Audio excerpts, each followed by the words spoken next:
Okay, hello. I'm going to attempt some more Python challenges. This time, actually, I just clicked on the fundamental stuff and it's come up with an 8 Caillou challenge, which is opposites attract. So I don't know, this might be too easy for where I'm at. I don't know, we'll see. Two means I think they're in love, but around where they live, they will only know once. They pick a flower each. If one of the flowers has an even number of petals and the other has an odd number of petals, it means they're in love. Write a function will take the number of petals of each flower and return true if they are in love and false if they aren't. Okay, so we just need to test that one's even and one's odd. So if, right, so return, what we're going to do is we're going to return flower mod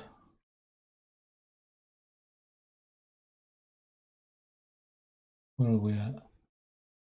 Got to find the percentage sign. Flower 1 mod 2 equals flower 2 mod 2 as well. So basically, if we divide by 2, whatever remainder is the same remainder as that. If they're both the same, then it's going to be false. So we need to do does not equal. Test that. Attempt all that. And we've got a nice one-liner there. So we use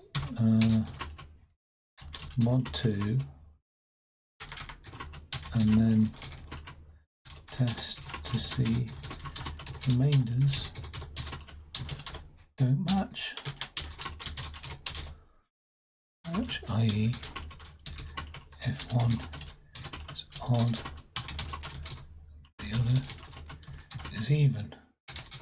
Because if they're both odd, the remainders will match. If they're both even, the remainders will match. The only situation is where one's odd and one's even.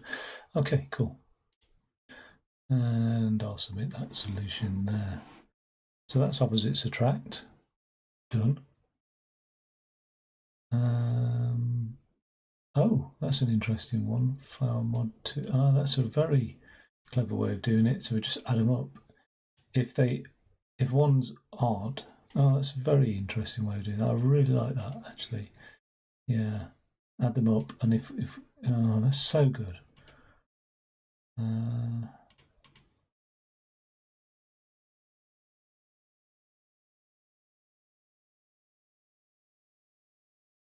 Oh, superb. Superb.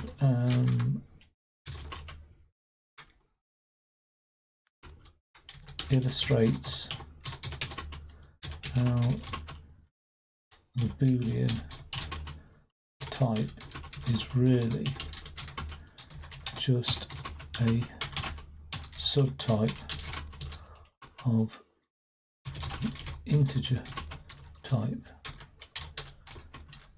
i.e. returning 1 the same as returning true.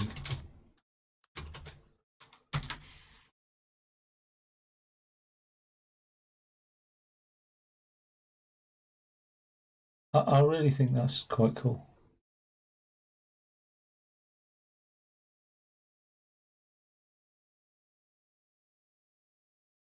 Okay, let's go on to the next kata. So begin a series number sum of 3 numbers. So good, we're on to kata number 7 anyway. So begin a series number 3 sum of numbers given two integers a and b which can be positive or negative. Find the sum of all the integers between and including them and return it. Right, so what? Given two integers a and b which can be positive, find the sum of all the integers between and including them and return it. If the two numbers are equal, return a or b. All right. No, a and b are not ordered.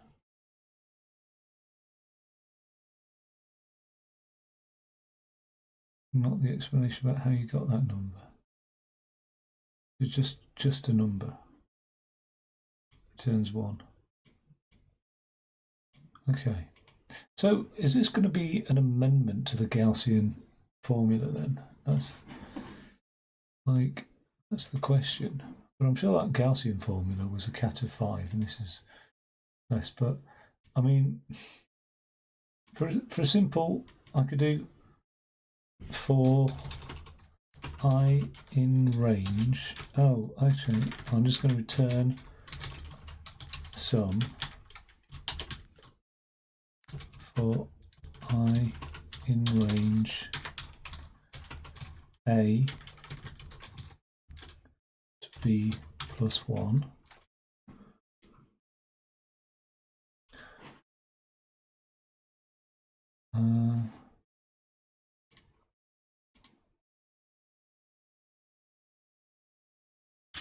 I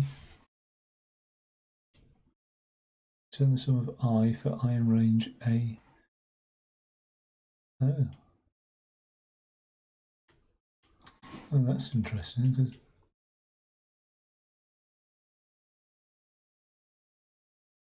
Okay, so we'll have to just do a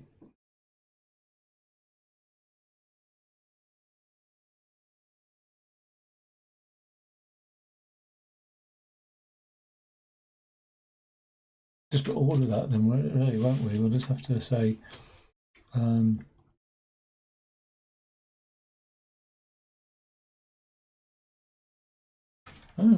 actually, how am I going to do that?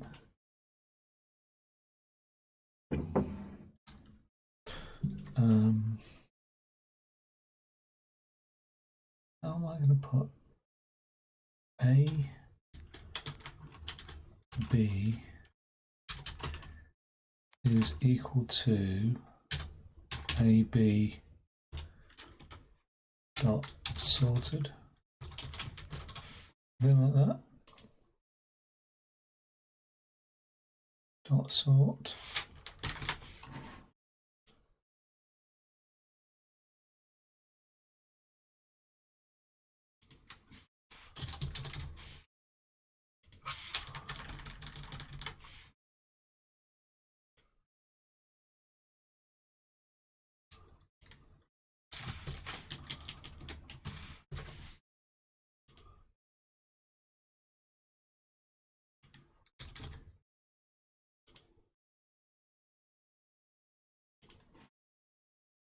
Okay.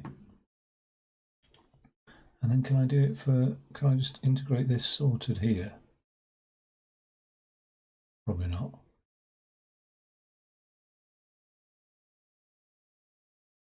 Okay, so all I've done is I've got those numbers, I've sorted them in order so that I can go from the lowest to the highest, including the highest, and add up everything.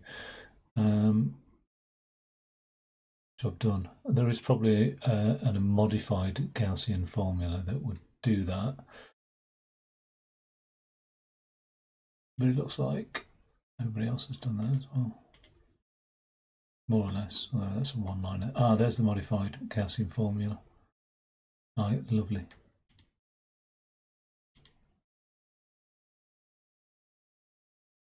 Okay.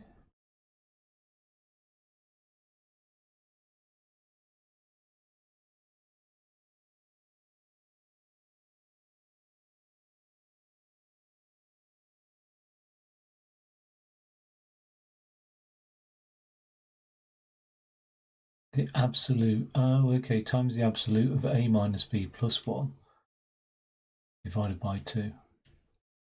Yeah, that makes sense. Like it. I like that solution. That's my... I like this one because it's more mathematical. Gaussian formula. Sort of modified Gaussian formula. Okay, cool. Let's go on a bit. I like to copy and paste these names here.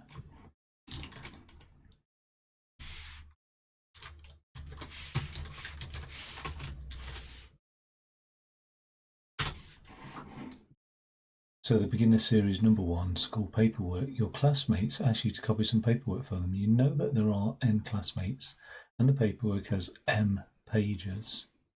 Your task is to calculate how many blank pages you need.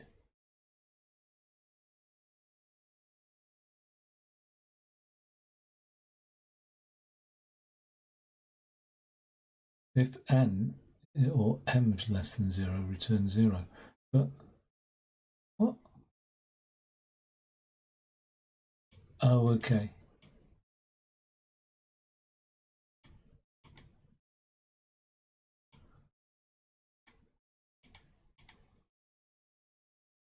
So this is really stupidly simple, isn't it? I'm just going to return n multiplied by m if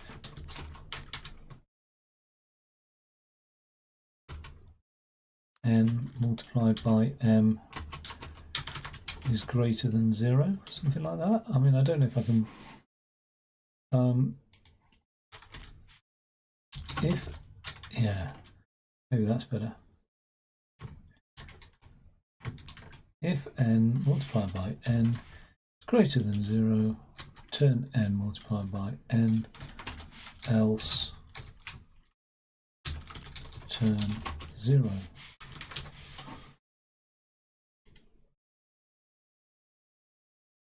Minus 5 multiply, oh yes, of course, a negative times a negative.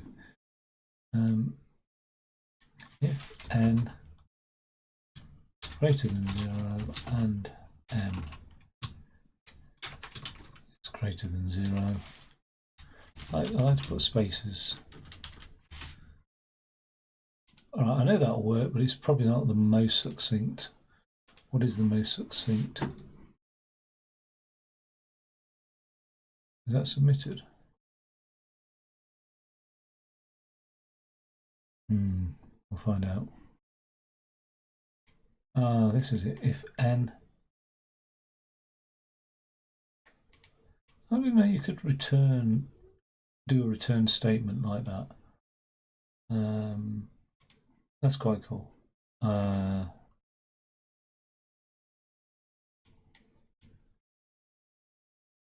that's pretty much mine as well. Okay, cool. Let's go on. Number of people in the bus. Okay.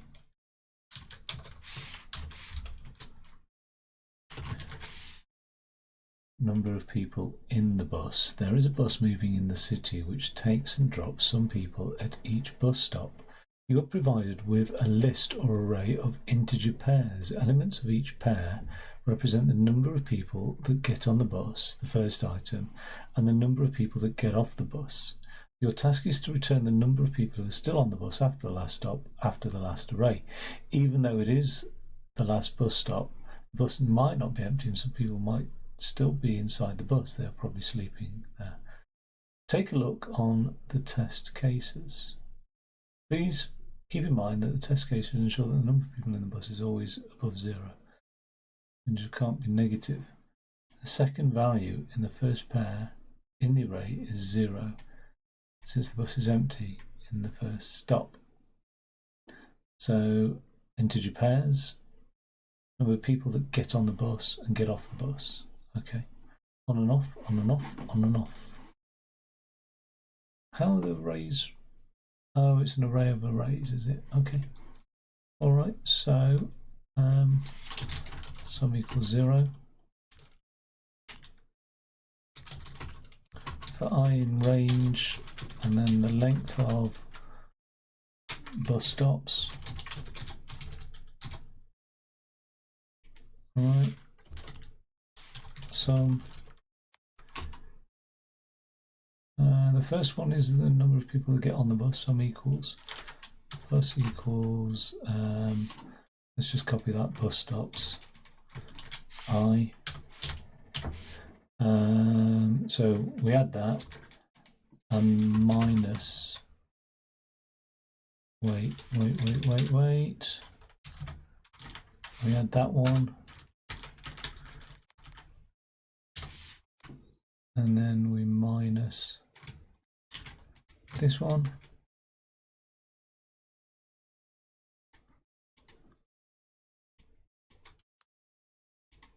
And then we just return some. Some, I presume. Okay, cool. How many random tests? 100. Nice. Pleased with that.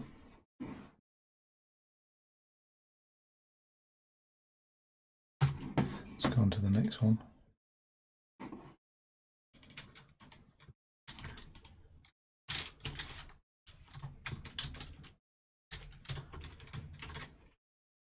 Binary addition. Implement a function that adds two numbers together and returns their sum in binary.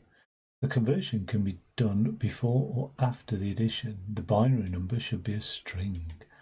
Okay, so I'm not going to use any built-in Python functions then, otherwise it's, presumably if there are, there must be functions that does that. It makes it everything too easy. So this is opposite to the binary one I did earlier, isn't it? Or last video. Okay, so all we've got to do is, oh, well, I haven't done this for a long time. Actually, I've got to now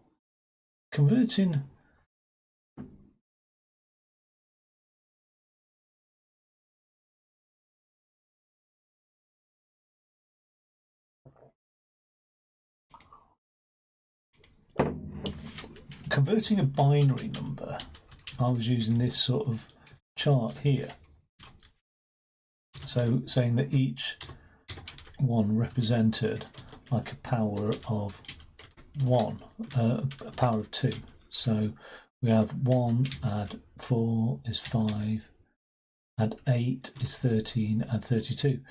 To go back the other way then, I'm going to need to get a number like 47 and say, what's the largest power of 2 that can fit into 47? What's the largest power of 2 that so the largest power of 2 that can fit into 47 is 32.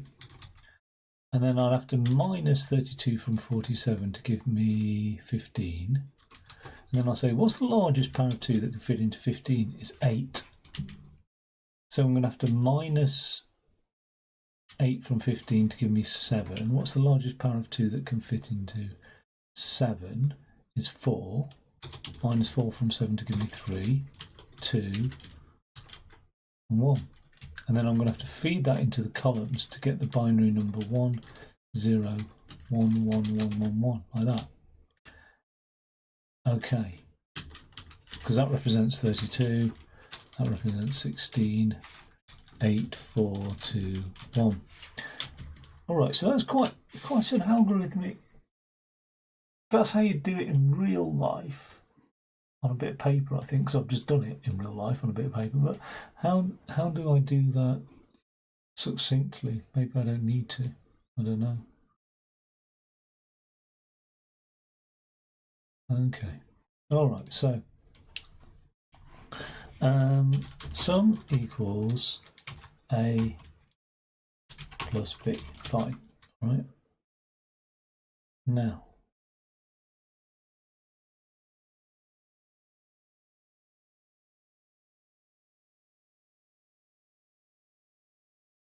Yeah, that's quite complicated, isn't it, really?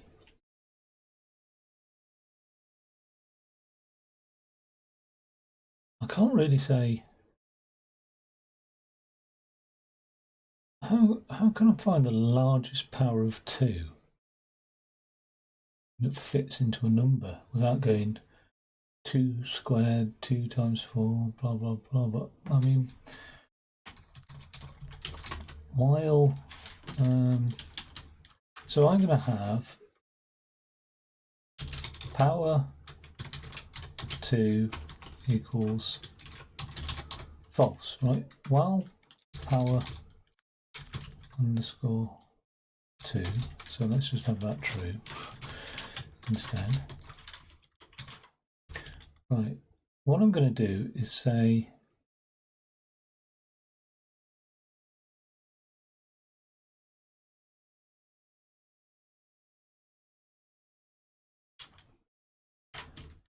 power of 2, I'm going to start off as 0, right?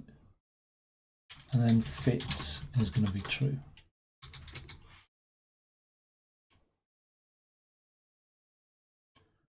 This whole thing is going to have to be in a while loop within a while loop. It's horrible. God. It's going to have to be like recursive as well. Oh, God. Does it have to be? I had a play about with recursion yesterday. I can't think of how to do one of these katas without recursion, but the recursive approach seems to error out because of it times out.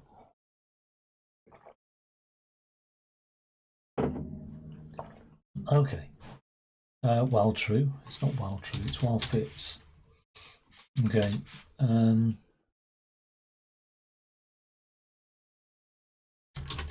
If 2 raised to the power of 2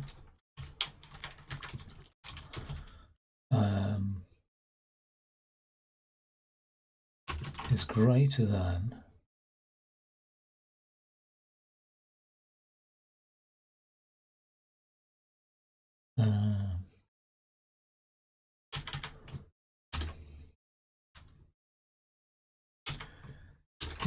than whatever the sum. Okay.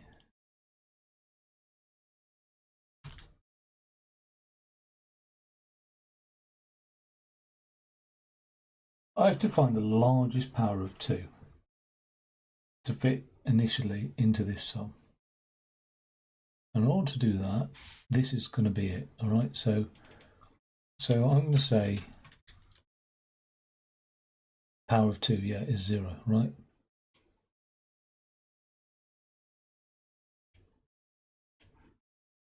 So while 2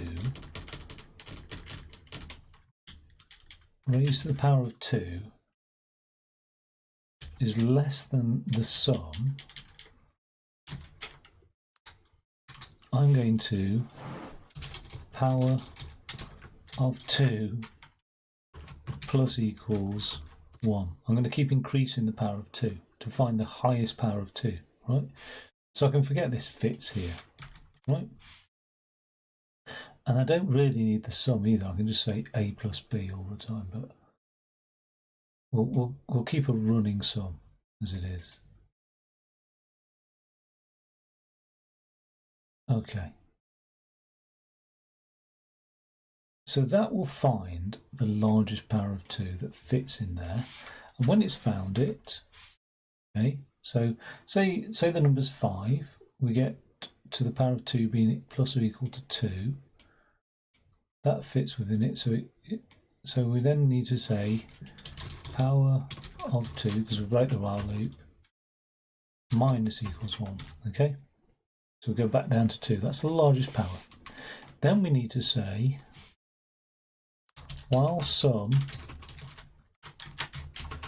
is greater than 0. Right? Oh God, what do we do in negative numbers? Doesn't matter. Have we assumed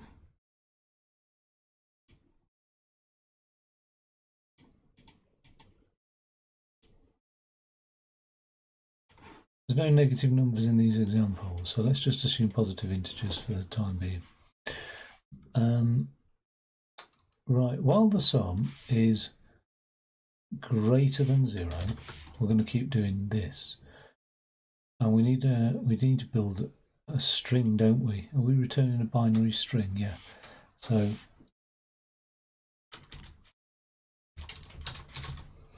binary string equals that, right?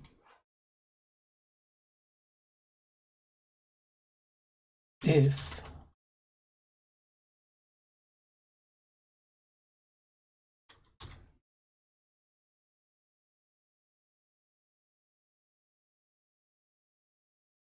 two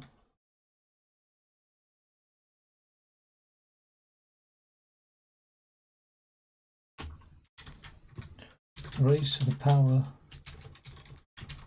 of 2 is less than the sum, we're going to do binary string equals binary string plus 1. Okay. And then we will do the power of 2 minus equals 1. So we then reduce the power of 2. Else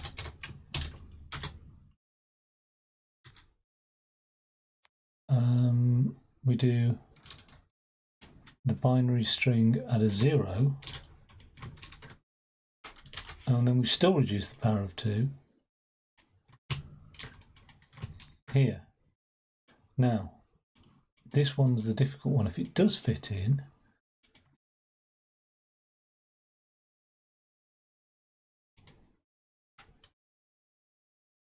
we add a 1, and the new sum equals sum minus, so minus equals 2 raised to the power of 2. So we get the remainder. Let's just test that out. Oh, I've not returned anything. Right. It's going to error out now as well.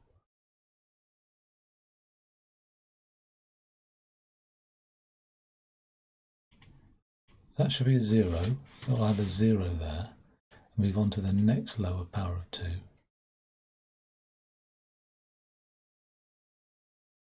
I don't know why that while loop didn't end. Return sum. Okay, what I'm going to do is I'm going to just print sum every time now.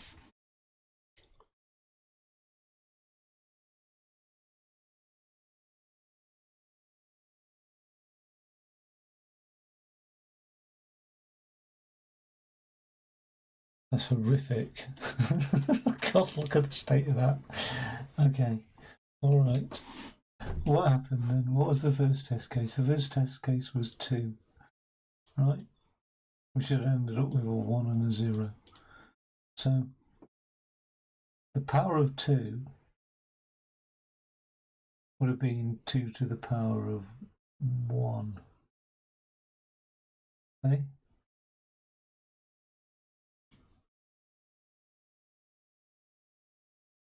God, look at the state of that. It's gone back up again as well. That's the worst part about it, right? So I think I'm okay with this bit. While 2 to the power of 2 is less than the sum, increase the power of 2. So 2 to the power of 0 is 1. That's less than the sum. 2 to the power of, less than or equal to the sum. Okay, because 2 raised to the power of 1 is 2. So then the power of 2 becomes a 2. We need to minus it back down to 1. Okay, that's cool. Then we build, let's just test that actually. It's really fucking taking its time, isn't it? Something going horribly wrong. That while loop. Right, then we print the sum, 2. Now, if 2 raised to the power of 1 is less than or equal to the sum, we put a 1 in. And then the sum is minus that. So the power of 2 is less than or equal to minus 1. 2 to the power of 0. Or else we'd put 0 in, right? Now the sum comes back here. So we need to say, while it's greater than or equal to 0, because at the moment, we've got 2 to the power of 0. Is 2 to the power of 0 equal to the sum? It is. Oh no, it's not, because 2 to the power of 0 doesn't equal... it equals 1. So it's not less than or equal to, so it's fine. So we just put 1 in. Let's test that. Oh my god. I'm going to have to fill it with lots of debug printouts, I think. Right, why is that 0 going? Oh, okay.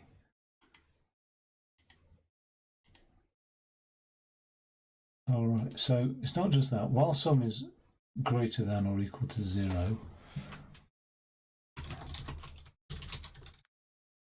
and power of 2 is greater than like -1, basically, or is greater than or equal to 0. That should capture it now. We're not returning the sum. We're returning binary string, aren't we?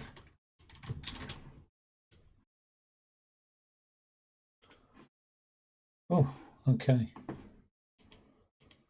I like that it errored out there. It wasn't. So this sort of replicates what someone do with pen and paper. You know, what is the largest power of 2 that will fit? Then what remains? Repeat. Okay. So it does do that, but what is the succinct way of doing it? God, it'd be brilliant if there was a one-liner, wouldn't it? There is a bloody one-liner. Oh, well, okay, yeah, all right, well. From position 2 onwards.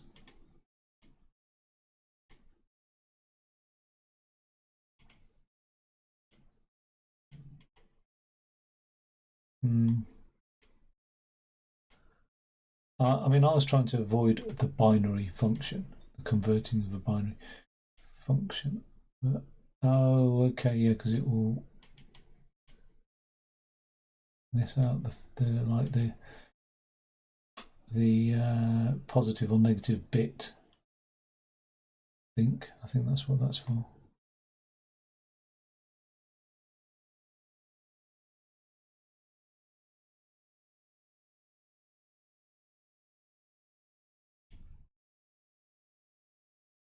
That's basically what they've done. So it's using a while loop as well. I'm quite pleased with my manual solution anyway, rather than the, like I said from the beginning, rather than the sort of built-in Python solution, if you like. I'm happy with this. Okay, this will be a little bit more challenging.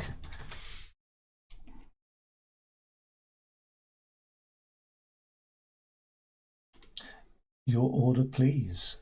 Your task is to sort a given string. Each word in the string will contain a single number. This number is the position the word should have in the result. Oh my god. Numbers can be from 1 to 9, so 1 will be the first word, not 0. Okay. If the input string is empty, return an empty string. The words in the input string will only contain valid consecutive numbers. Right, so... Oh my god. That's unbelievable. For the good of the people, for the good of the people. Right. So that's quite a cheeky little sort of cryptology, isn't it, really? Okay. Let's crack on and have a look at this, then I'll just start training it.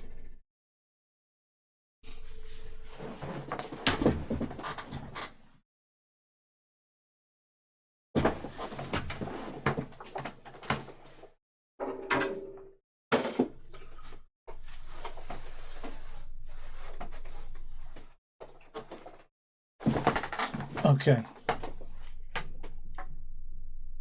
Just bear with me 1 second.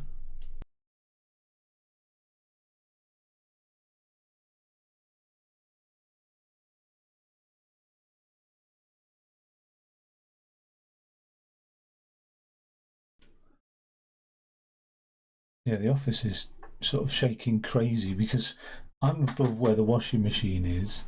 The washing machine has unstabilized itself and it's shaking the entire fucking wall.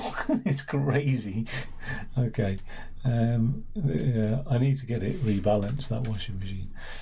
Right, here we go. Order of the sentence. So I'm going to have to create an array of words, which is like basically sentence dot split, right? Which is no bad thing, right? So I'm going to split that sentence and add them to the array of words. But now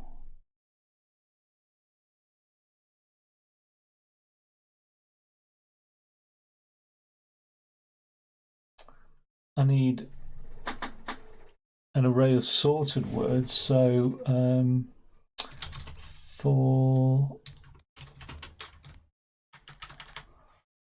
I can't sort them in situ. I'm going to have to sort them into a new array.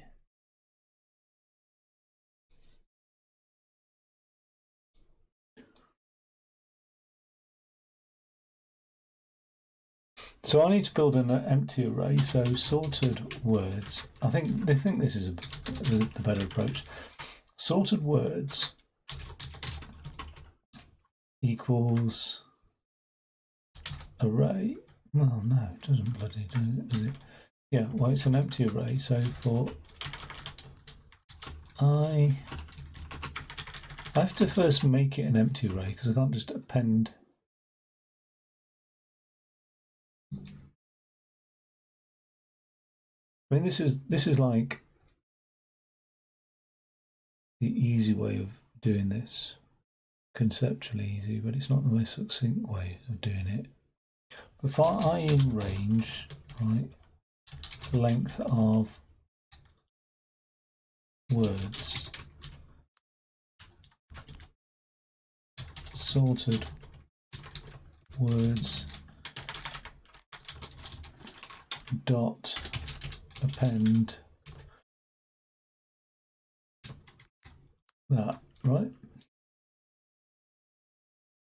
So I've now created the array of sorted words in the same length. And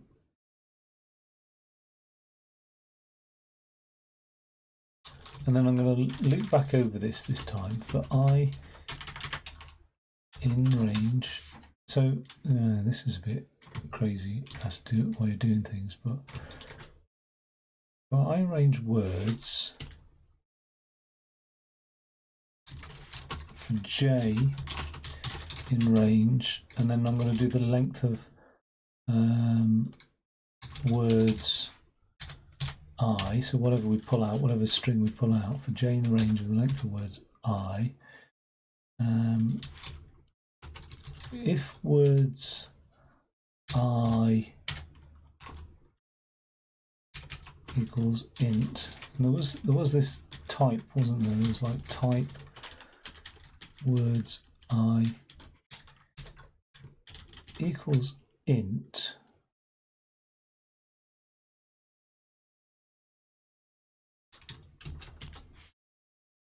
I'm going to create something called position here. So position equals 0, right?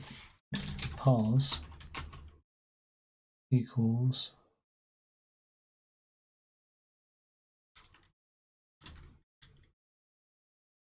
words I J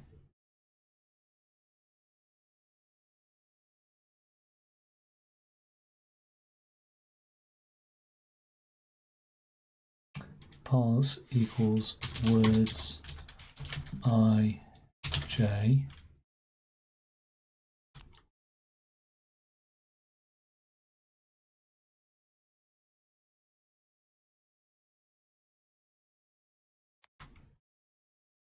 sorted words position J. Oh no, sorted words position pos. Oh my god, equals words I return sorted words. Oh, I'm just going to print the sorted words. Okay, and the, oh my god. Let's get my head around this first bit working out, right? This is a test, and then it's done that, which isn't right. There's only one integer for each word, right? So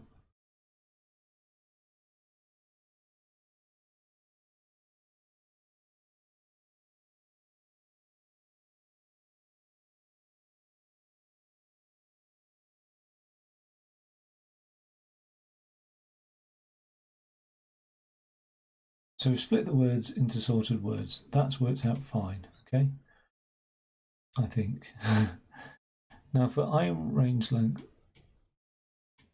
right, so let me just print append that. Okay, so print str words and then print str sorted words. Let's have a look at that. So those are the words, those are the sorted words, same length. Okay, so we've got that smashed. I'll just comment these out for the time being. Now for I in range, the length of the array, so as we iterate over this array, and then for j in the range, the length of the word we find, so word 0, okay, we set the position as being 0.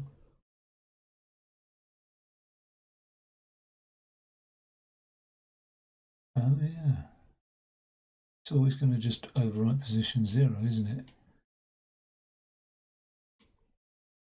If ij is an integer, then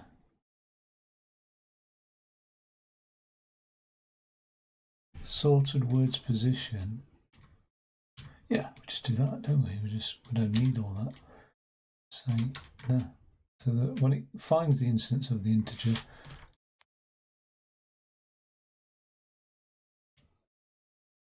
sorted word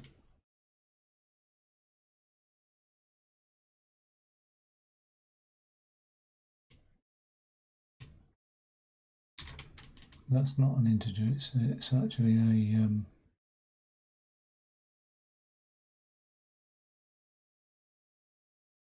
it'll never be an integer because it's always a string, isn't it?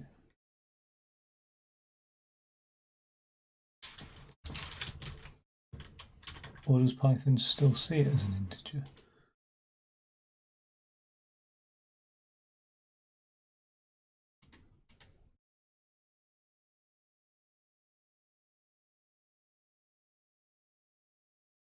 Can we, if int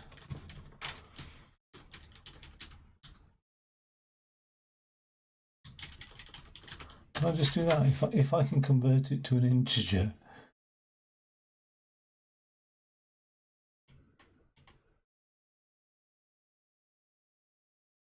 one.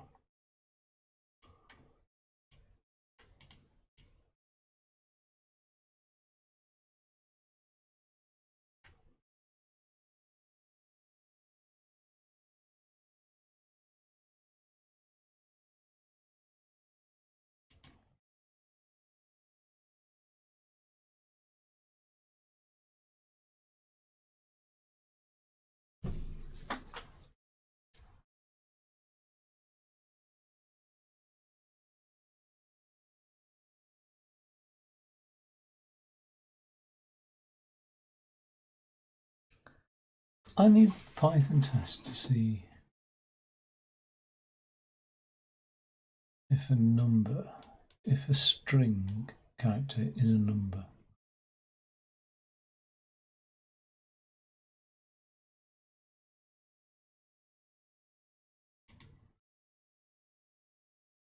But this is weird, this though, because I had that if type words ij equals integer, print yo. Right. Never prints yo. No, it never will do. Okay, that's fine. So how can I test to see?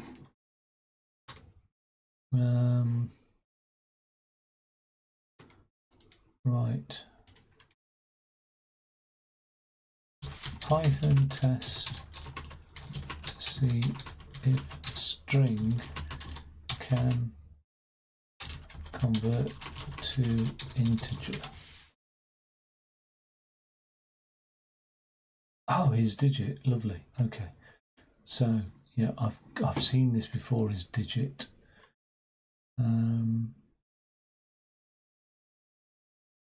Get lost.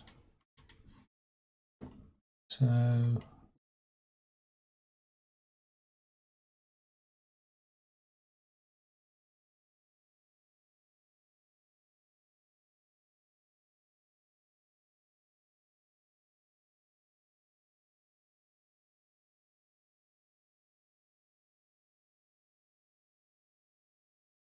of course, because if you specify the base, then you can accept non-decimal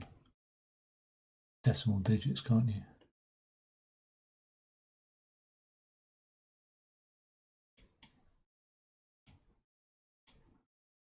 Right, is digit. I like it. Okay, so if da ba da ba da ba da is digit, so dot is digit, that should do it. What's happened here? List assignment and a range. IJ.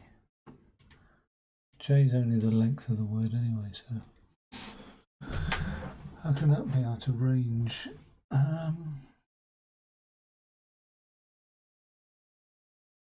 in range the length of the words.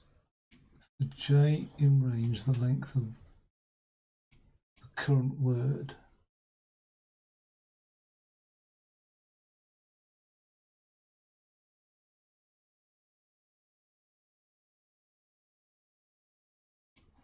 I just need for word in words. So for each word in words,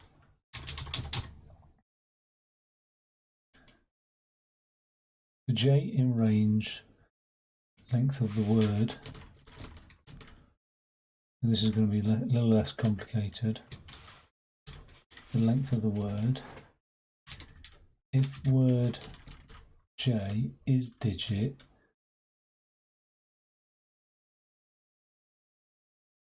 sorted words integer word J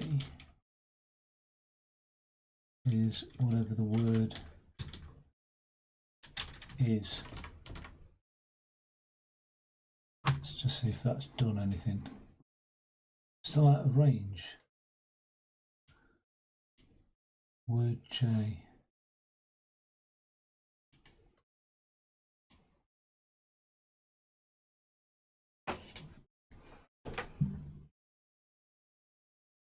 I've split it up into an array, so it's not like I'm coming across these.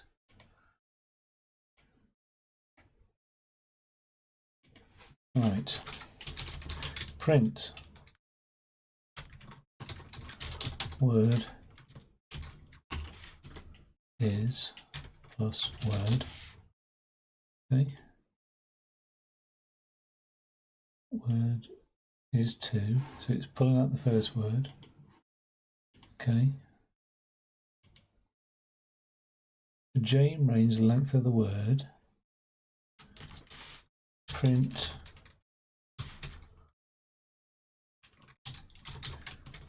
string version of...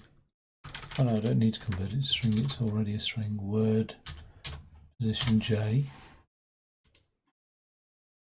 So the word is 2. It's looking at I, then it looks at S, then it looks at 2. Why does it error out on test? Ah, like a fool.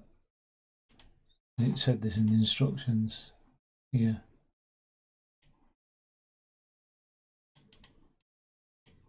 Note numbers can be from 1 to 9, so 1 will be the first word, not 0. That's what stuffed me, isn't it? That's the out of range bit there. So I'll just take out this print bit here and this print, and the position of the word needs to be a -1 there. And then, well, it still won't do it, but the printout's good. This is a test. And then to return that, I'm just going to have to build a string. So return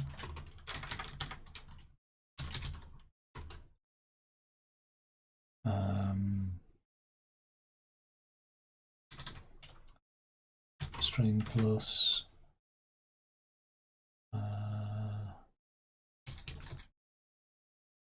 element in. It's a bit messy, isn't it? All right, so let's just do for. I'm just going to create a return string.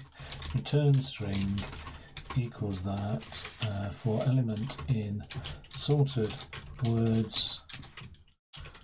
Return string equals return string plus that. Plus a space plus the element, which is already a string.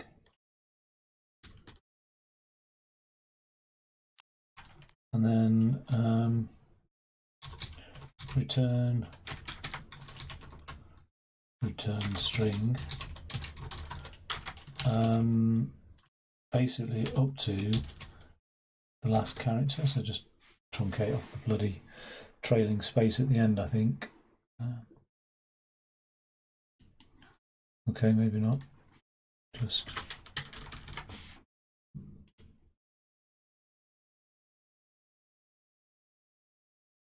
for the good of these people should equal for the good of these people.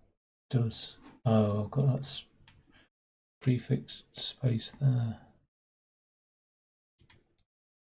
Oh, okay, so all I have to do is return from 1 there, something like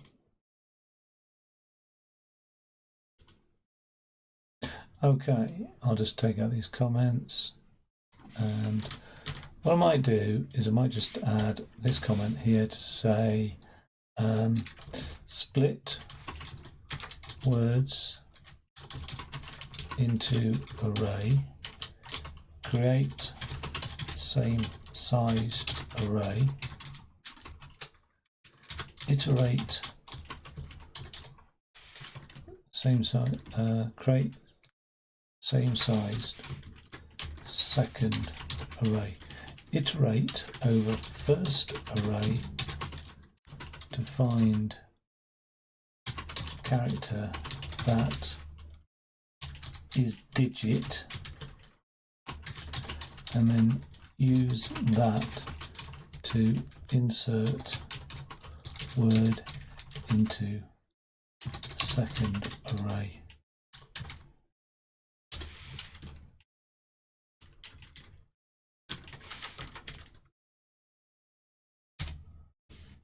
Right, something like that.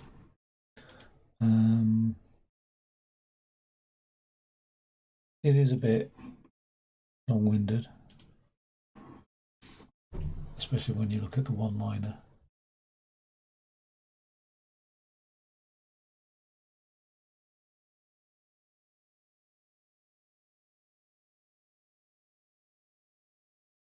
What the fuck? How have they done that all in one line? You clever bastard. Good God. Okay, so Return a string that's joined with the sorted words dot split. The key is lambda sorted W. What? So simple, but so mind-bogglingly. The only bit that I'm not sure about is this, and I'm fine with the words dot split. Key is lambda, yeah. W sorted W. What the fuck does that mean? W sorted W.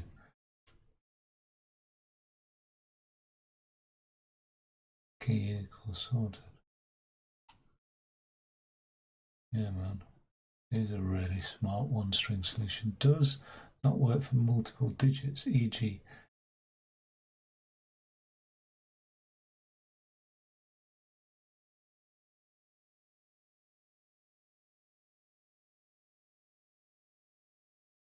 Yeah, but that wasn't in the instructions, was it?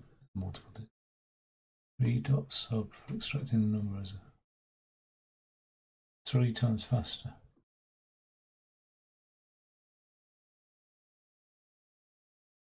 Oh god, I really need to sit down. I'm making a note. Learn lambda functions. Wait, prerequisite. Learn lambda calculus. Then learn lambda in Python. Okay, let's go on to the next one. Beginner series, number 2, clock. Okay. God, time flies by when you're having fun with these, I tell you. Beginner series, number 2, clock. Clock shows hours, minutes. What Caillou is this? Oh, 8. That's all right then. Clock shows hours, minutes, and seconds after midnight. Your task is to write a function which returns the time since midnight in milliseconds. Okay. That's not too bad then, I don't think. All right, so it shows the time after midnight in seconds. So return. So it's going to be seconds s times 1,000, right? But we've got to convert hours into minutes and minutes into seconds. So it's going to be hours times 60,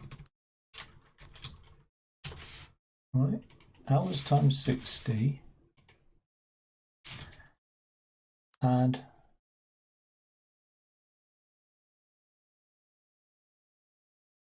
the number of minutes, right? So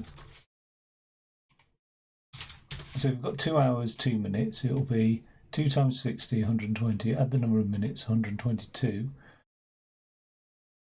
which we then times by 60. No? Yes, 60 seconds in a minute, which we then times by 60,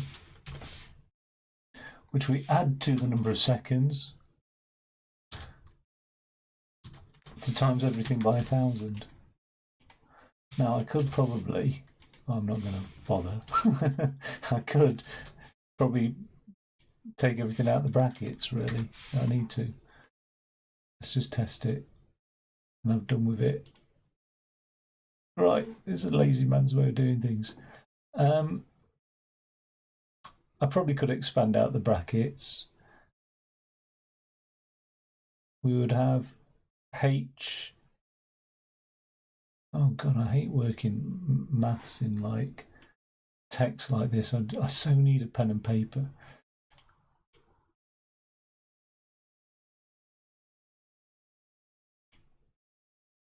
Yeah, I probably could. Let's just let somebody else do that. What's the formula? There we go. Job done. Okay, so, well, that's funny. That's quite a one there, though, isn't it? Right, I like that one. That's good. Well done. That's the best practice. Next kata. Okay, shortest word. Right, okie dokie, matey blokey. Flap old soddy, Sea Dog Amigo, Skipjack Jockstrap, Piano Tuner. Let's balls this one up.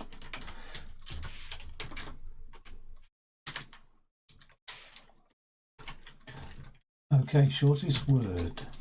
Simple. Given a string of words, return the length of the shortest words. String will never be empty, and you do not need to account for different data types. Oh, that's nice, thank you. Appreciate it. You can tell when I start doing silly voices, it's because I'm getting a bit bored, and I'm getting a bit bored now, so I need to either find one that's more challenging, or just probably go and do something else, actually, because I've hammered this hard now. Right. Get rid of those comments. Get rid of that comment. Find short. Right, and it just hands me over to a string. So what happens if two words are both the shortest word? We'll cross that bridge when we come to it. So we'll make an array of S split by the spaces, right? And then return length of the minimum. Oh, wait. Ooh.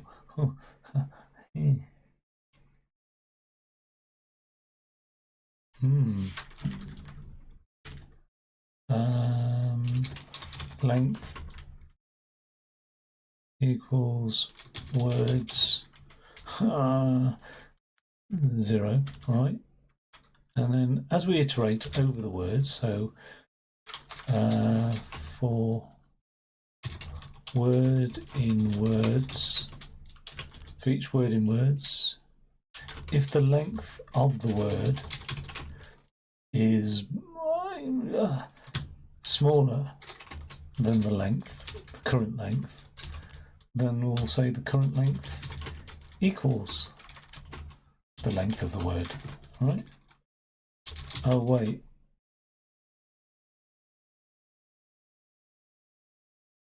Return the length of the shortest word. Oh, yeah, okay. And then we just return length. I'm just going to test that. What is your problem? If length of word is shorter than length, what's wrong with that? Not supported between instances of int and string. Why is that a string? Length is... Oh, right. Length is the length of the first word.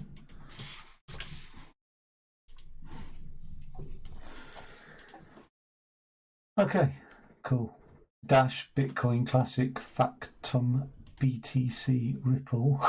So written by a programmer, isn't it? Proof of stake, proof of work.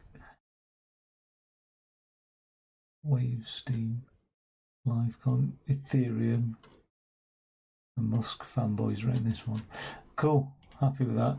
Anyway, I mean, that's logical.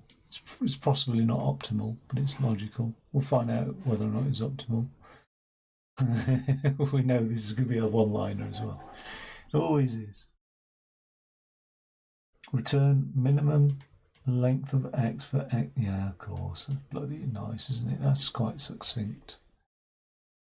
Oh, that's so much more Pythonic as well. I love it. Return. I need to be making notes of this as well. Right. What was this? Shortest word.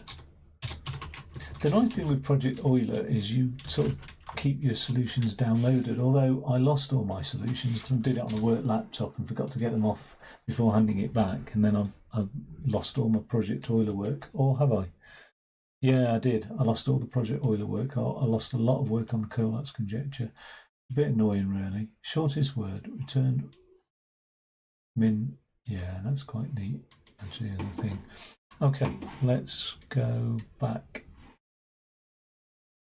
remove string spaces. I don't know if I can be bothered. Write a function that removes the spaces from the string. I mean, let's just bash this one out and then bish bosh bash.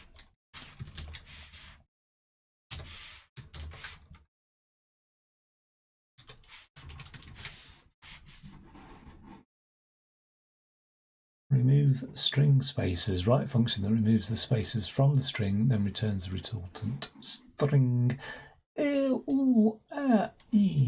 Okay, so I'm going to return. I don't know how to do it. For I in range.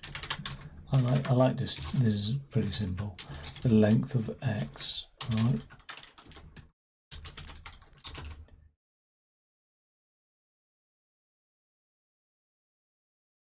Oh, that's a bit dodgy, isn't it, really? If x position I does not equal space, then I don't know, some x clean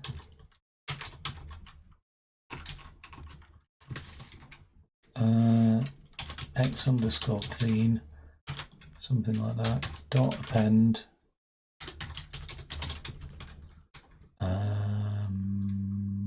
x position I. Okay, so if it's not a space, add it to a different string and then just return x underscore clean. I was about to say it'd be a goddamn miracle if oh, you can't do it that way, of course, because it's not an array. X underscore clean, we can join it like that.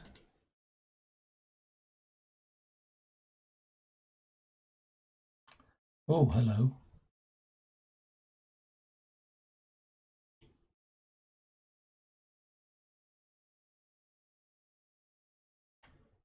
Have I just sent back the same string? I have. That'll be the one. Okay. Yeah, happy with that. Done. Move on.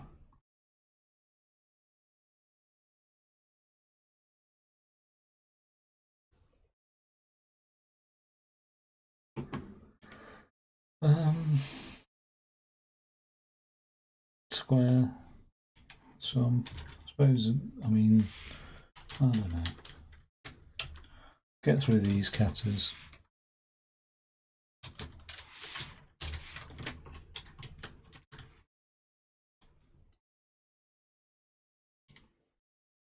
Square sum. Complete the square sum function so that it squares each number passed into it and then sums the results together. Oh, bloody hell. Fair enough. And how many numbers? Oh, it's an array of numbers. Okay. So, sum equals sum plus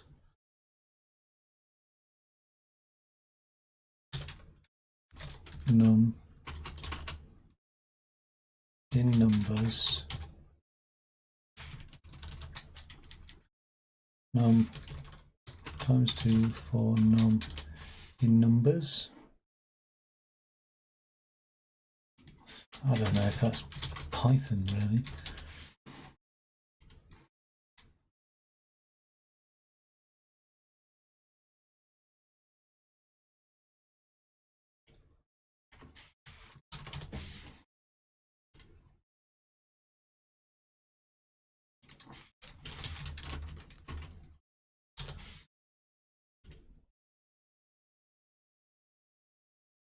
Int and generator, what?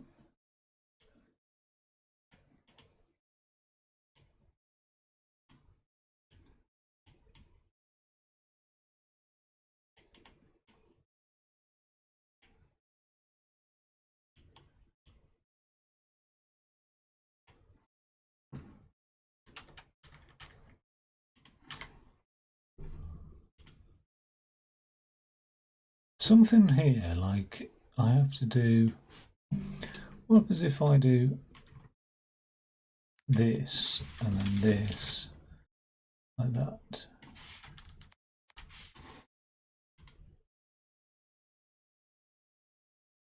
Int object is not callable, return.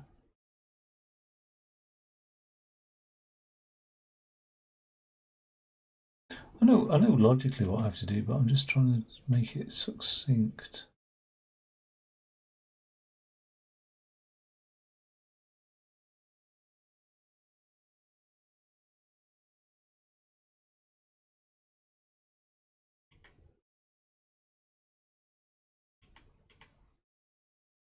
Maybe something like that.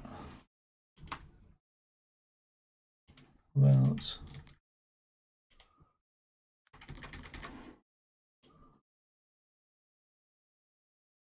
I'll just return an array. Well, that's getting closer. Anyway.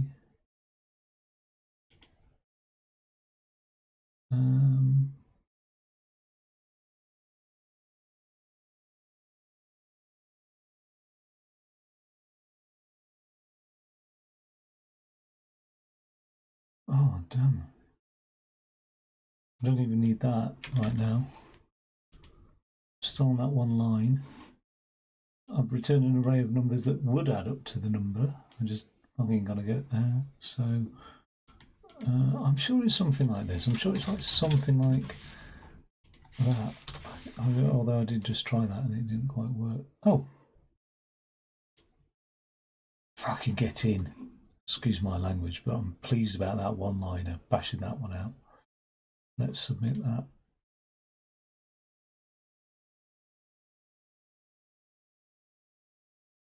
If somebody's done half of a one-liner, I'll be goddamn upset for that. Actually, I think I've got a more succinct solution if you include spaces in the calculation of succinctness. Oh, damn it, I called mine num instead of x. But I'm quite pleased with mine, actually, because if I compare that with my solution, it's exactly the same. Oh no, although I've built an array. Why did I need to encapsulate mine in an array then? Interesting. Okay. Next one. Convert a number to a string. Convert a number to a string. Okay, what level is this 8 Caillou? Let's not do that. Let's go into another 6 Caillou. Finish on a high. Let's choose Python as well. Python. Okay, super coordinate sums, sequence classifier. Does that mean I've done those? Chase's schedule.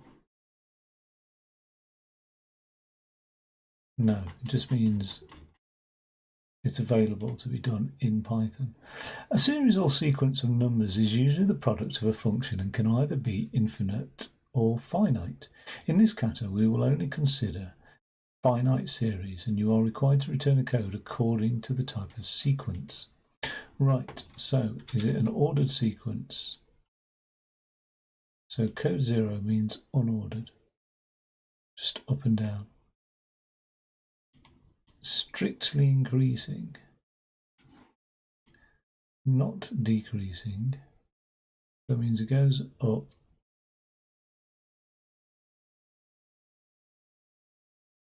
Strictly decreasing, not increasing.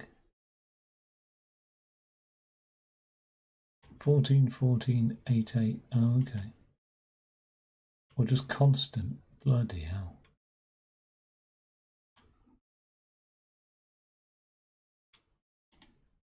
You can expect all the inputs to be non-empty and completely numerical arrays and lists. No need to validate the data. Do not go The sloppy coder's large inputs might be tested to achieve a good solution that runs in linear time. Do it functionally, meaning you need to build a pure function. Even or, in even poorer words, do not modify the initial input. Oh, that's quite scary then.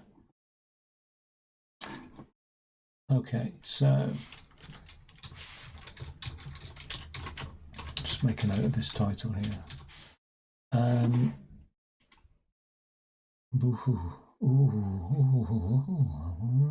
Right, okay.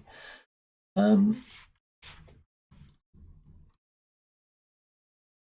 don't know what sort of array lengths we get. Print length array.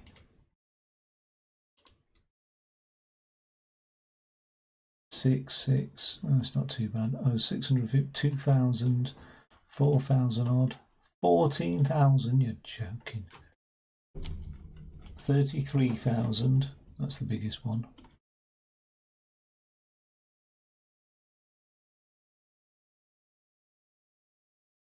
Okay. So quite big then. Right. Well, that's the easiest test. But what will that do though? For I in range, the length of the array. Right.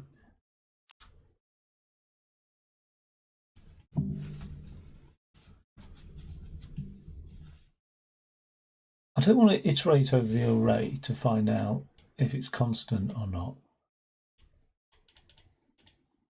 So what I need to do is I need to say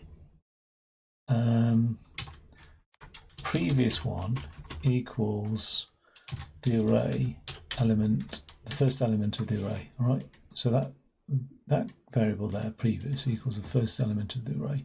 For I in range from the second element of the array onwards now, I'm going to start ruling out stuff.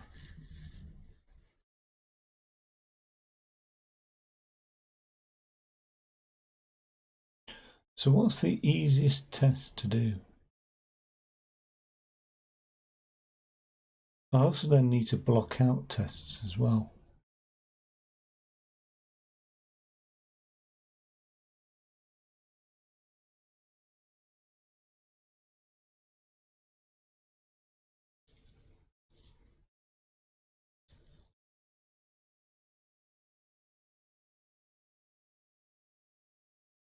I think I'm going to build, right, I'm going to build an array called tests, right, and in that array of tests I'm going to have 0, 1, 2, 3, 4, 5, like that. So I've got 6 tests going on, right. The very first test, the hardest case to test, like to see for consistency, is that. Now, if 5 in tests, so if we're still testing for 5,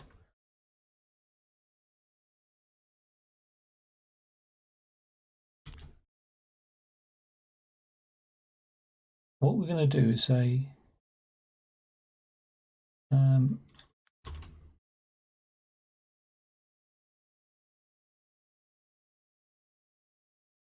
if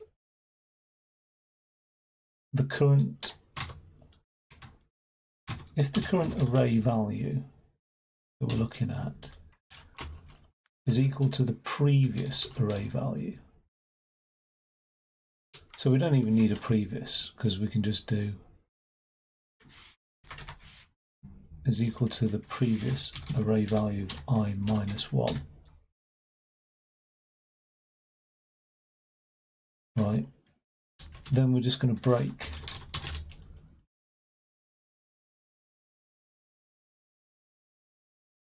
We're going to set the result equals 0.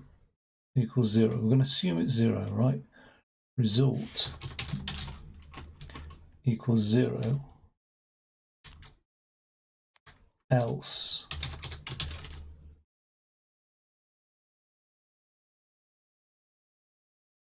what we're gonna do?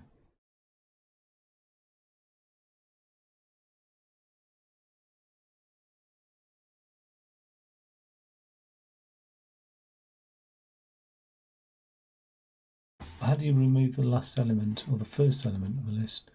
We're just going to delete tests position 0. I hope that works. Alright, I can't remember how to remove a thingy by value. It's either index or value, doesn't matter.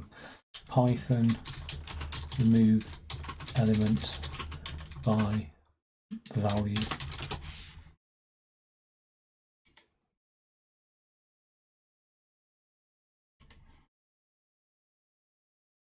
So, and then the value. Okay, so we'll remove tests dot remove. So we're never going to test for that again. If it breaks, whether or not it's like a constant thing, right? So we're assuming it's a constant. If it, however, breaks that it's constant because it doesn't match the previous number, if it does match, the result will stay as 0. If it doesn't match, we're going to remove that. So the only thing to say is if 5 in tests and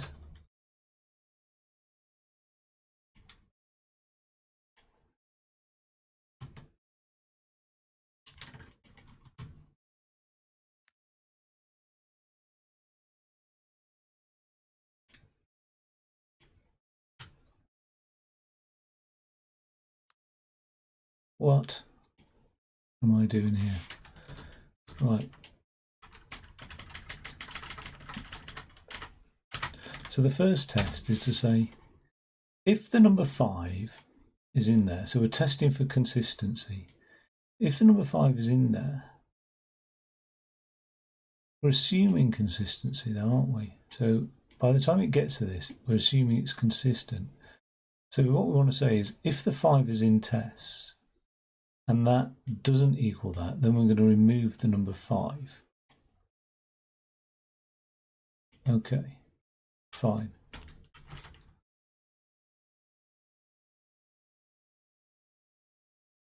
Now, let's test for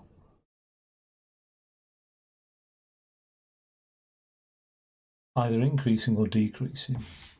What's the difference between these? If it's strictly increasing, it increases every time.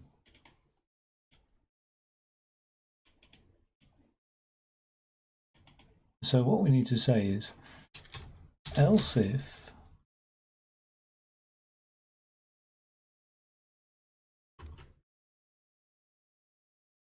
the array position I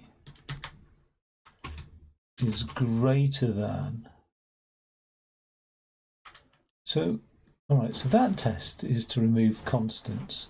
Now we need to remove strictly increasing. And the way we'll remove strictly increasing or increasing, just full stop, either strictly or generally increasing, i.e. not decreasing, is if the array position I is ever bigger than array position I minus 1, we're going to remove the tests dot remove. We're going to have to remove strictly increasing, which is 1, and tests dot remove not decreasing, which is 2. If it ever increases, we're going to have to remove 1 and 2. All right?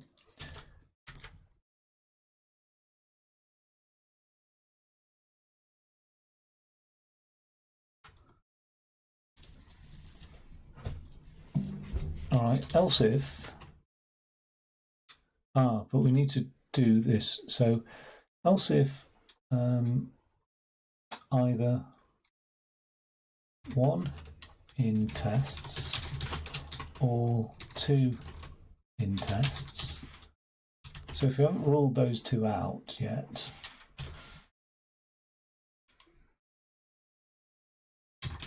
and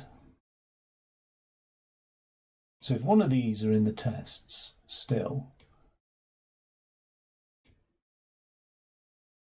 if we're still testing to see if it's increasing,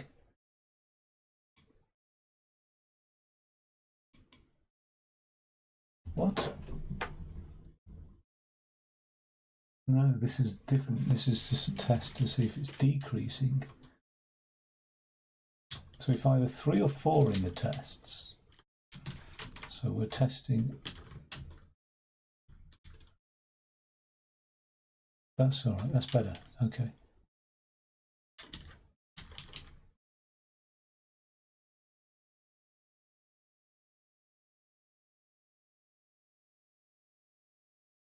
Fuck me, there's too much logic going through my head at the moment. Right, let's do the same thing here, but the opposite way around. Okay. I need to write this out, what I'm actually testing for. And if we're either testing, because what I'm doing every time I'm testing this and I'm iterating over the arrays, I'm saying which of these is still valid, right? So like for the first one,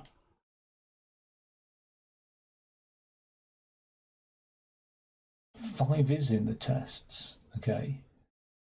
So we know 5's no longer valid. So this can't be an else if, this has to be just an if, right? So for the first iteration over that, I'm saying I'm still open-minded as to whether or not this is constant. But now that I've found that 5 doesn't equal 3, I'm going to remove that test 5. So we'll never execute test 5 again, because this thing here will never test for 5 again. Cool. So the next line says, if we're still considering that it's either strictly decreasing or not increasing, but we find that it does increase, then we're going to have to remove tests 3 and 4. Okay, so that's all right. Yeah. If we're still testing test 1 and 2, that we believe it might still be increasing, or it might still be not decreasing, and we find that actually it does decrease, then we're going to have to discard test 1 and 2. And the final case then is if it's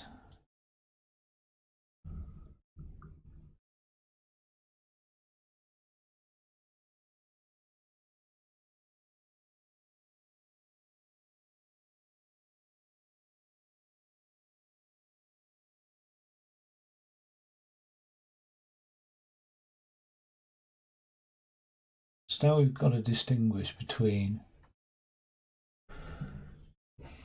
because we could end up in a situation like this one where by this point here we're saying now the options remaining are 0 is unordered, or it's either strictly increasing or decreasing. Now we've got to distinguish between those cases there.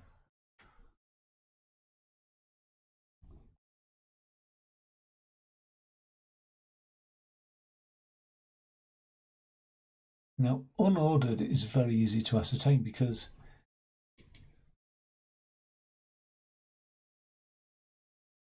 if we end up with just a 0 in there, so if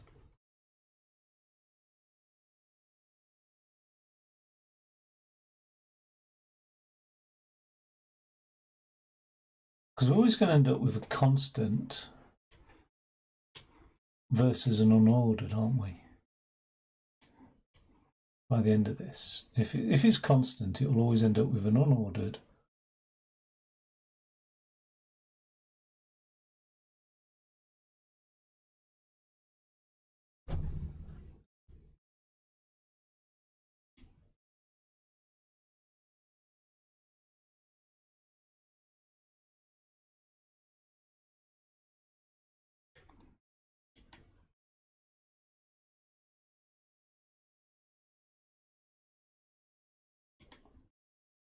I want to default onto the ordered.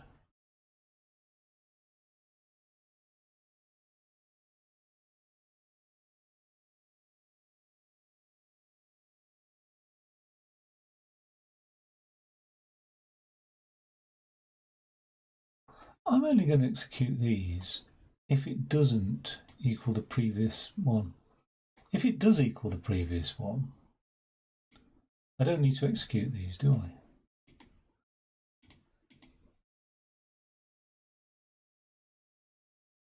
But I've got that if 5 in test, so we rule that one out.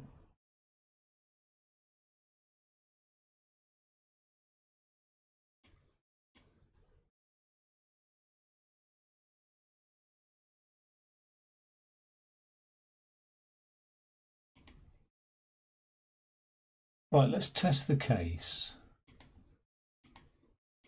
Something's sort of looking odd with this. No? Is that all right? That's all right then.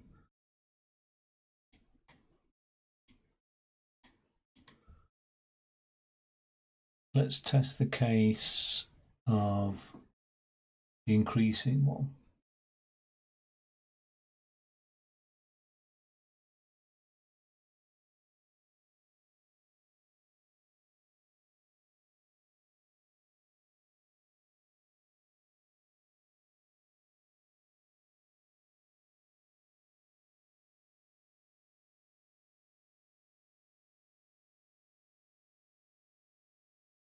So if there's ever like a 1, when I'm saying strictly increasing in tests, and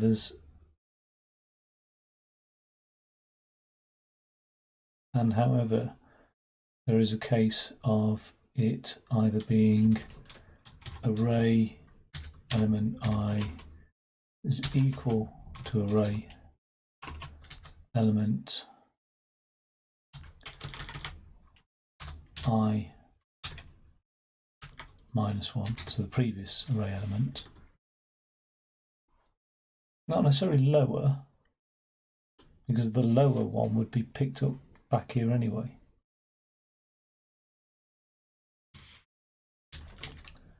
Then we can remove the 1 because it's not strictly always increasing. And the same again for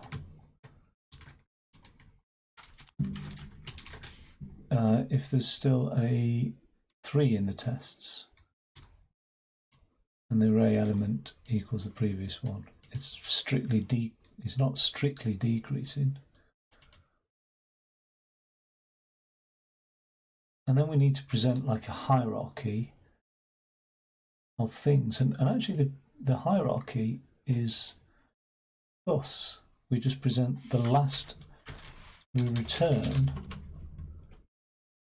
tests the last one, which is nice, because if we ordered, we've ruled out all of these. If it's unordered, haven't we? Yeah, we would have ruled out it going increasing and decreasing.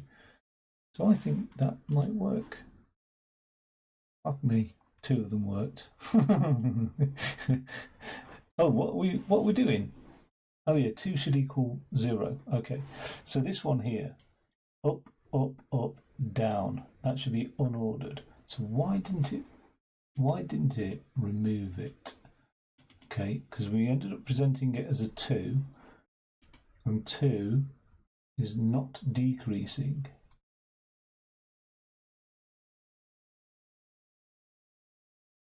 not decreasing, right? But it does decrease at one point there. So, not decreasing. Not decreasing is a number 2. So if 1 or 2 in tests, well 2 is in tests, and the array is smaller than that, we should have removed 2. That's interesting. Why didn't we? So, what I'm going to do is, at the end of that for loop, I'm just going to print what the tests array looks like.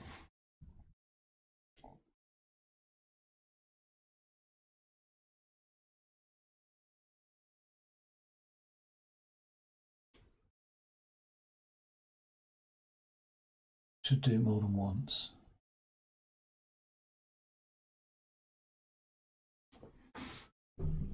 Why didn't it? Oh, you know what?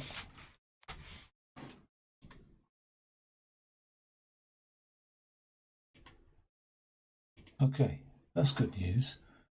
That's definitely good news. 2 should equal 1. Okay, so we're saying not decreasing. Is it strictly? It is strictly decreasing, and that's strictly. It's not. It's strictly increasing. Okay, yeah. So 2 should equal 1. So when did we remove number 2? Oh no, why didn't we remove number 2 in that test? Ah, because 1 doesn't take precedence over 2. It's the other way around. 1 takes precedence over 2. 1 should take precedence over 2. That should take precedence over that. Let's do it the other way around then. Let's just return whatever is in position 1. Oh no, it's worse than that. We never take out 0, do we?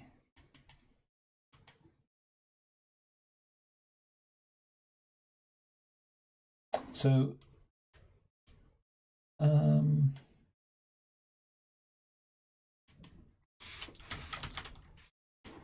let's have a look.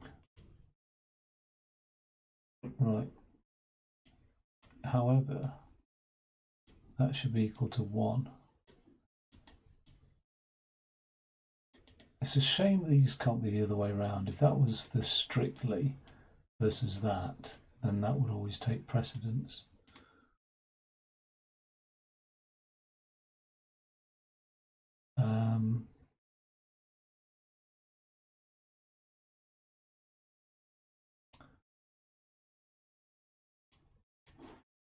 I mean, I could just amend it ever so slightly, like if length of tests is greater than 2, return tests position 1,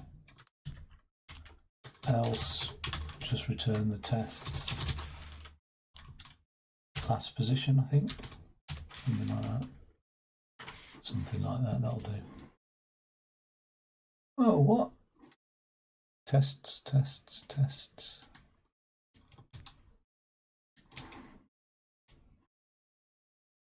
Oops.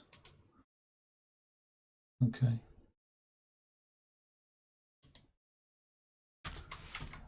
Let's just print tests to see what's happened there. Alright, so we've got 0.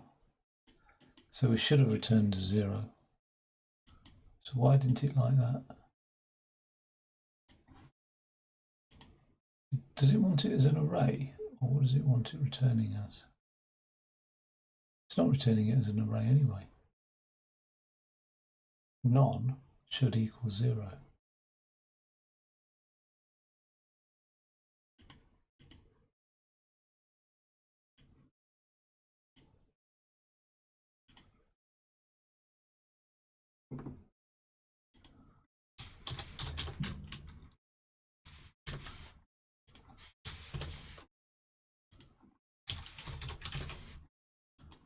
I think that it's expecting them as strings. Nope. Alright. Is it expecting them as ints? Yes, it is. Which they are being returned as ints anyway, although it does say none should equal 0. So why is it not returning that? Oh, okay. Well, it says here, if the length of tests is above 2, then return position that. So that shouldn't be out of bounds type thing.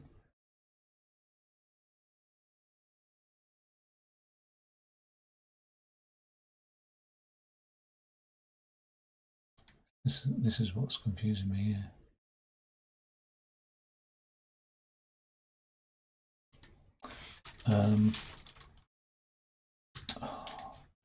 Print returns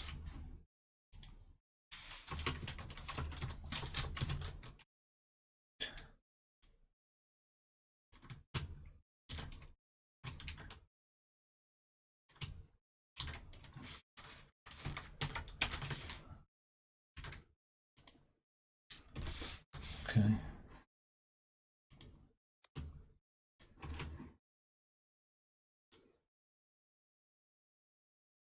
Zero returns 0. So why the hell does it say none equals 0? It's not telling me what it returns there though. 0, 1, 2. Just printed out the log. It hasn't actually returned a 1.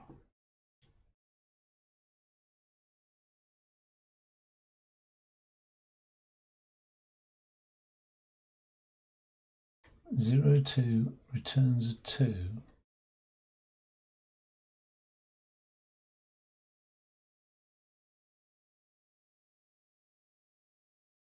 None should equal 2. What are you on about? None should equal 2.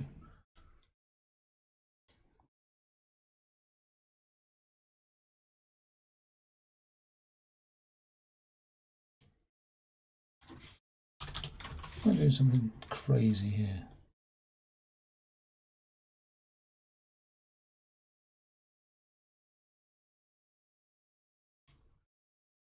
Let's return the last one.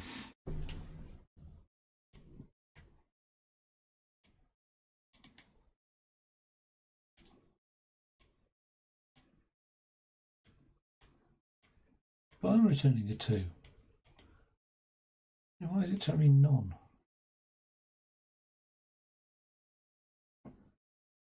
X not in list. Okay. Oh, there's an error there. Shouldn't come back to the same error though, should it?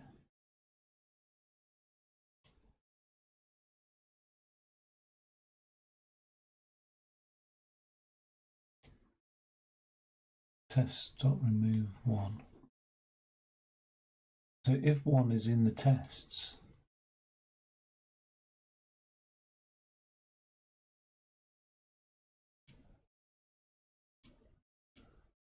and 1 is a test for strictly increasing. So only if 1 is in the tests should it remove 1. So why is it saying list.remove X is not in list?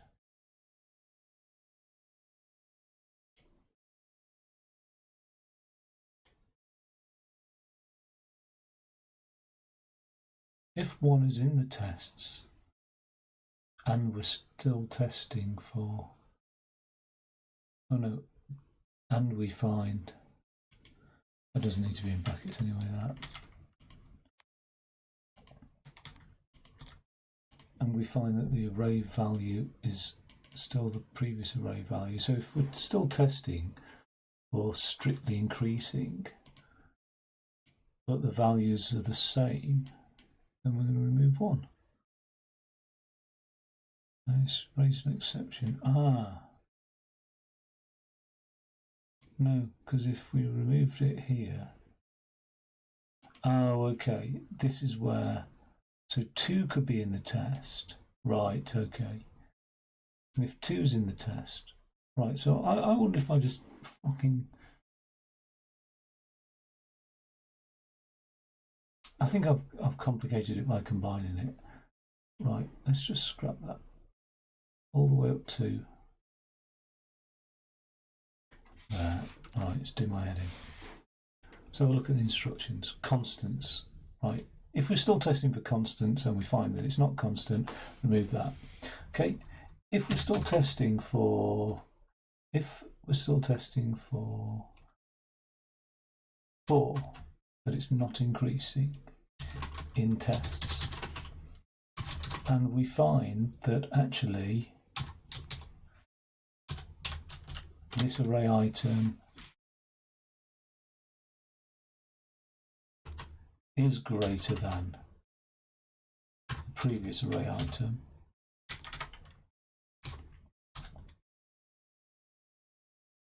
I minus 1, then we're going to remove test dot remove 4.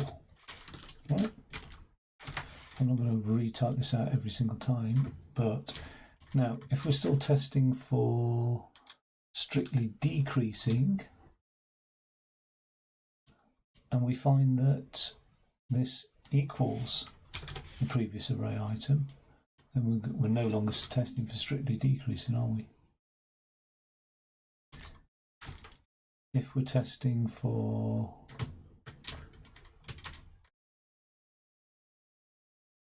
not decreasing and strictly decreasing, so if we're testing for not decreasing but we find actually does decrease,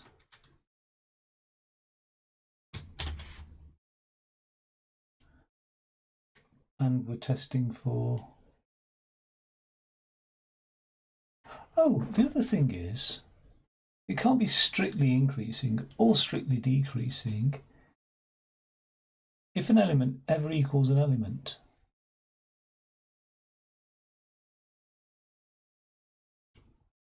So what is the strictly? 1 and 3. 1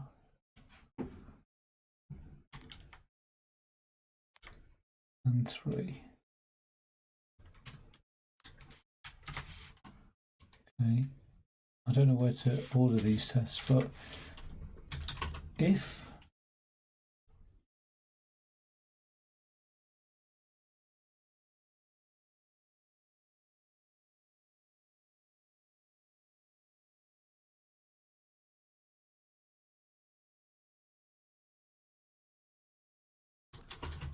if 1 in tests or 3 in tests and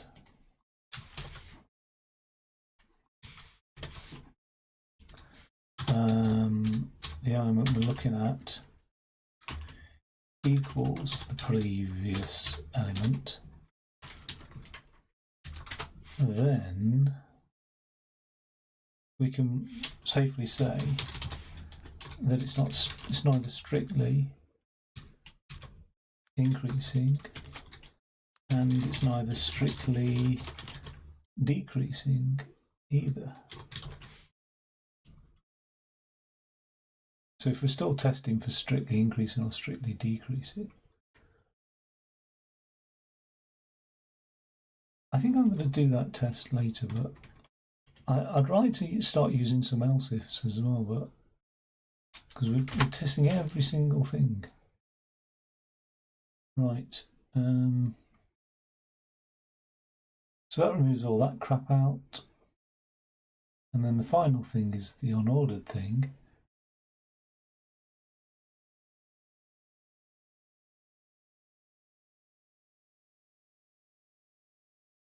So out of the for loop, if the length of tests is greater than 1,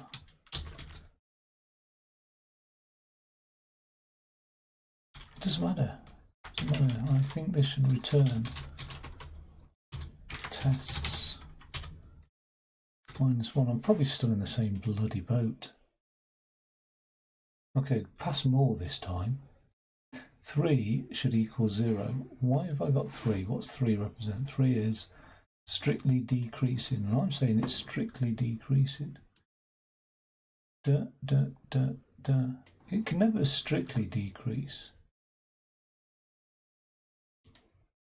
Oh, the only way to rule out it's strictly decreasing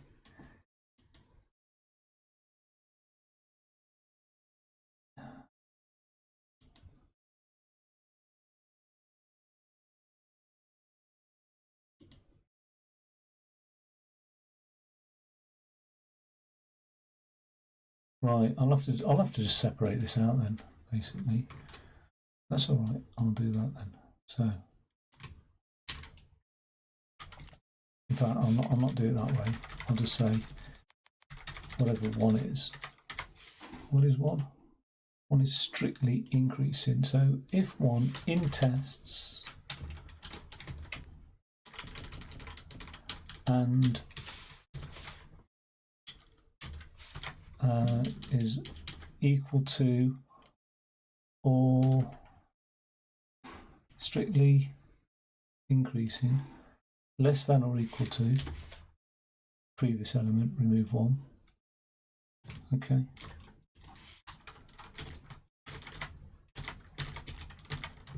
Or if strictly decreasing is 3. If 3 is in tests and it's greater than or equal to, what's that come out like then? Oh, you bastard. Getting close though, getting close. Little by little. It's an iterative journey. Right, 2 should equal 1. Right, I'm saying it's 2. I can't remember what these codes mean. 2 is not decreasing. And I'm saying it's strictly increasing. And it does strictly increase. Ah, that's because we never ruled out 2.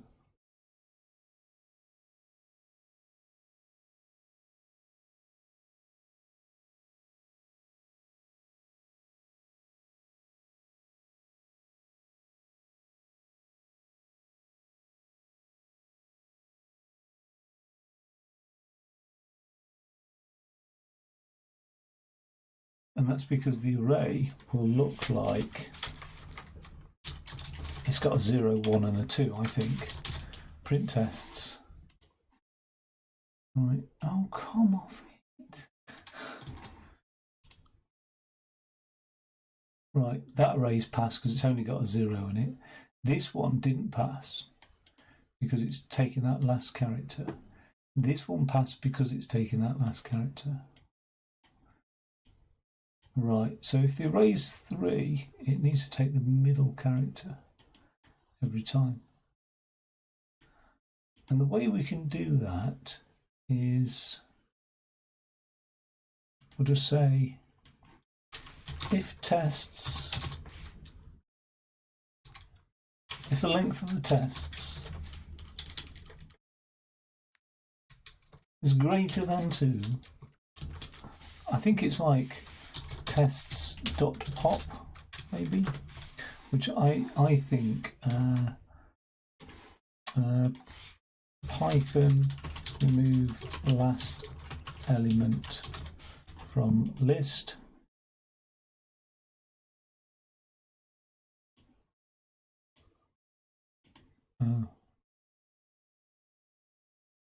Okay, I think that dot pop just discards it. We're almost there. 4 should equal 5. Okay, 4 should equal 5. 1, 2, 3, 4, 5, 6. 1, 2, 3, 4, 5, 6. Right, the constant test. Now,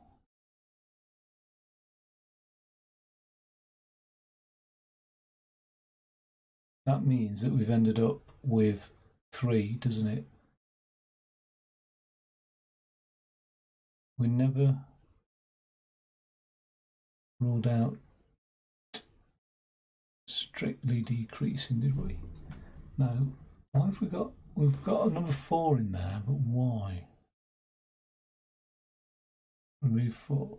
What we're saying is number 4 tests for not increasing. So if you ever get to a point where it increases, so it's either greater than, should have removed, oh no.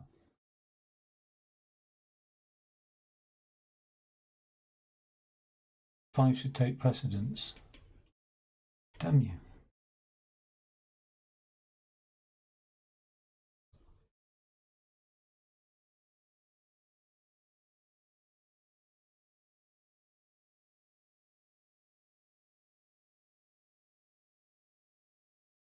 I'm going to print this out again.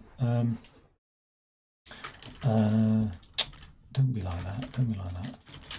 Print out tests, and let's just see what it does. Where's the one that's here? 0245. Okay. All right. So if it's over length, if the length of the test, this is the right patch. If the length of the test is over 3, pop it. Otherwise, we just pop out the last element of the test, and we pass for all of these as well. Jesus, that's a hell of a thing, isn't it? That's a hell of a thing. But I'm pleased with that. That'll do. Oh, what one line of magic has somebody come up with?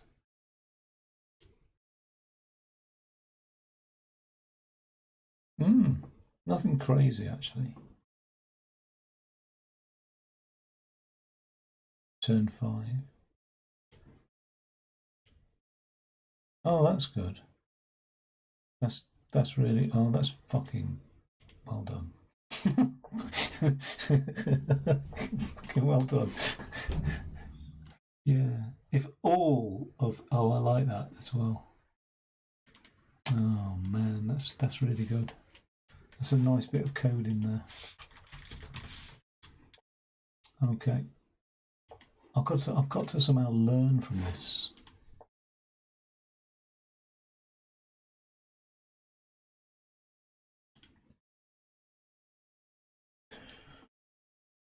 Yeah. I mean, I've built an array of tests, and I just start removing the tests each time.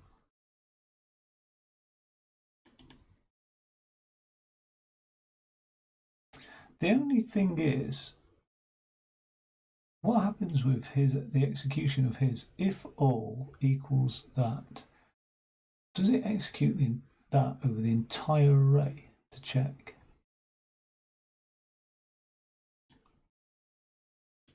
I wonder. Oh well. Job done. Right.